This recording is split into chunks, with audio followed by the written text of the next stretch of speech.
You've been told to manage your emotions at work since the day you started. You've been told anger is unprofessional, that it clouds judgment, that you should take a deep breath and count to 10. But nobody ever tells you why that advice feels like a lie. Because your anger isn't random. It isn't a bug in your system. It's a 200,000-year-old survival program running on modern hardware. And the question you ask yourself when that program fires is the line that separates stagnation from ascent. If you've ever sat at your desk, jaw tight, blood hot, after a meeting where your contribution was ignored, you know how much it carries the feeling of injustice, of being unseen, of wanting to demand, "Why wasn't I heard?" That question, "Why wasn't I heard?" is the one angry employees ask. And high performers never do. Not because they don't feel the same sting, but because they've learned to ask a different question first. That contrast between the two questions, that's the split second where your career, your growth, even your relationships pivot. And if that split second feels familiar, you already know there's more to uncover about how your ancient wiring hijacks your modern decisions. Subscribe if you want to keep walking through these invisible seams between your biology and your daily life. And in the comments, drop a single word that describes the last time you felt that sting. Just the word you used inside your head when it happened. In 1911, Frederick Winslow Taylor published The Principles of Scientific Management. He argued that measuring work tasks with surgical precision could boost both employer profit and employee wages. It was the first formal framework for performance management. But Taylor missed something. He treated the worker as a machine with a pulse. He didn't account for the emotional state, for the fact that a worker who feels valued produces more than one who feels managed. That blindness runs through modern corporate culture. Your anger is a signal, not a malfunction. But the system you work in was built to ignore the signal. Between 1924 and 1932, Elton Mayo ran a series of experiments at the Western Electric Hawthorne plant. He discovered something that sounds obvious now but was radical then. A worker's emotional state directly alters productivity.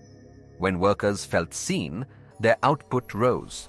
When they felt invisible, it dropped.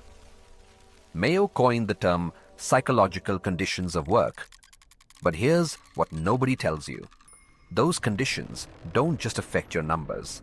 They shape the question you wake up asking every morning. The question, that's the whole game. Open your inbox. Scan the last 3 meetings you attended. Now listen to the voice that starts narrating in your head when something feels unfair. That voice doesn't ask, what is the next strategic priority? It asks, why didn't they recognize me? High performers feel that voice too. The difference is, they don't answer it. They let it die unanswered. Why? Because they know something you may not have been told. That knowledge, the act of letting a question die unanswered, isn't suppression. It's a deliberate choice to refuse the ancient script your brain wants to run. If you've ever felt stuck in a loop of replaying a meeting or an email, you know how much energy that script consumes. This channel exists because those loops are common, but they are not inevitable. Subscribe to stay with a community that understands why the loop forms and how to step out of it. And tell me in the comments, what's one question you've let die unanswered that later freed you to move forward? In 1978, Robert H. Smith published a monograph in the Harvard Business Review titled Anger Management in the Workplace. He documented the first systematic anger reduction workshops in Fortune 500 firms. After 6 months, these workshops reported a 12% drop in reported conflicts. But here's what the report didn't say. Those workshops taught employees to manage symptoms, not causes. They didn't teach people to reframe the question. They taught them to suppress the signal. And suppressed signals don't disappear. They get louder. You felt it. That moment when the anger whispers, "This isn't fair," and you want to act on it. You want to send an email. You want to confront your manager. You want to prove you were right. That is the moment the gap opens. The angry employee leans into the question. The high performer steps over it. Between 1932 and 1936, Kurt Lewin developed field theory. His equation, behavior is a function of the person and the environment, or B equals F of P and E, was the first scientific model showing that situational cues trigger what we call anger. Perceived injustice, a boss who interrupts you, a peer who takes credit for your idea. These aren't just annoyances. They are triggers that evolve to protect your status in a tribe of 150 people. But you're not in a tribe. You're in an office with a salary and a performance review, and your ancient wiring doesn't know the difference. This is where the question becomes a cage. Think about the last time you were angry at work. What did you tell yourself after? I deserve better. They don't respect me. They don't respect me. This company doesn't value what I bring. Now, think about the last time you decided to change something, to learn something, to grow past a stuck point. That decision didn't start with, "This is unfair." It started with, "What can I control?"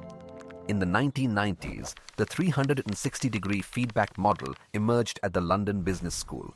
It institutionalized the practice of asking, "What can I improve?" A question almost never posed by top-performing executives who instead focus on, what is the next strategic priority? The difference is not in the words, it's in the locus. What can I improve? Still looks inward.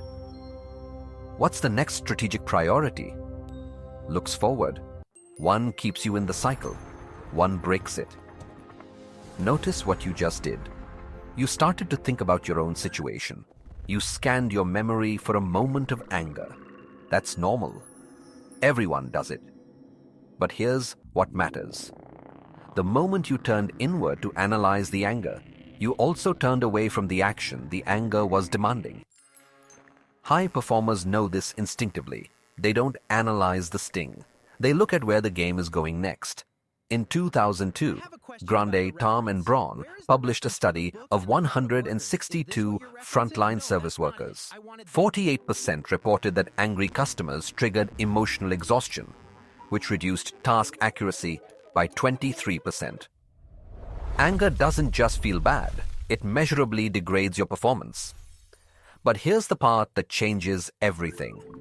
The study also found that workers who reframed the anger, who told themselves a different story about why the customer was upset, maintained their accuracy.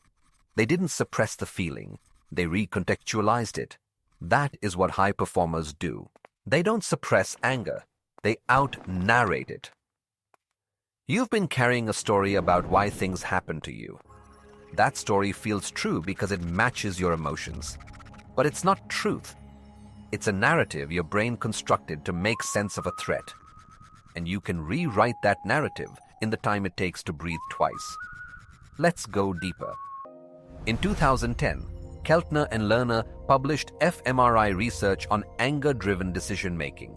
They showed that acute anger activates the amygdala and dorsolateral prefrontal cortex, biasing choices toward immediate punishment rather than long-term gain. Your brain, when angry, wants to hurt the source of the threat. It wants to send that email, make that remark, escalate that conflict. But the prefrontal bias means you stop seeing alternatives. The only path that looks real is the path of retaliation. High performers know that tunnel vision is the enemy.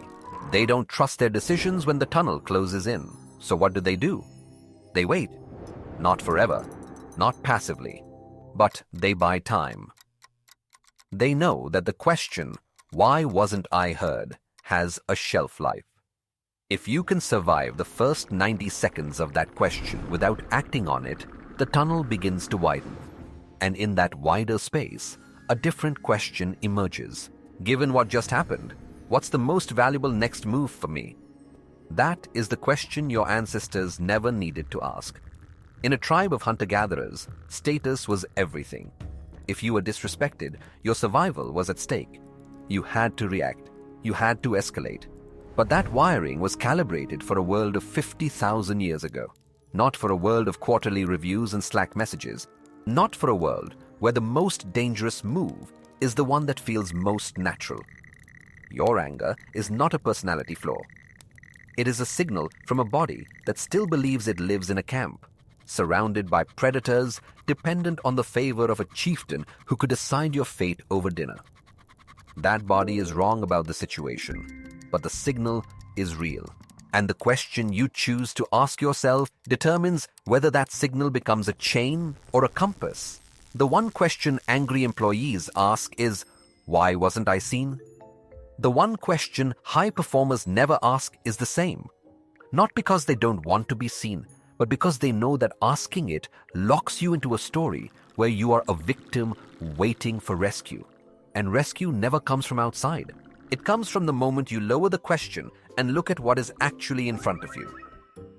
You can recontextualize the signal in a single breath, but that act gets easier when you know what to look for next. Subscribe so you don't miss the next piece of this map: how to train that split-second reframe until it becomes instinct. And before you go, drop the one word in the comments that you want to replace your old question with, the direction you want your next decision to point. You are not broken. You are an ancient mind in a modern machine. And every time you feel that heat rise in your chest, you have one of two paths: the path of the question that looks backward, or the path of the question that steps forward. You already know which one leads somewhere new. All you have to do is leave the other one sitting on the floor unanswered, exactly where it belongs.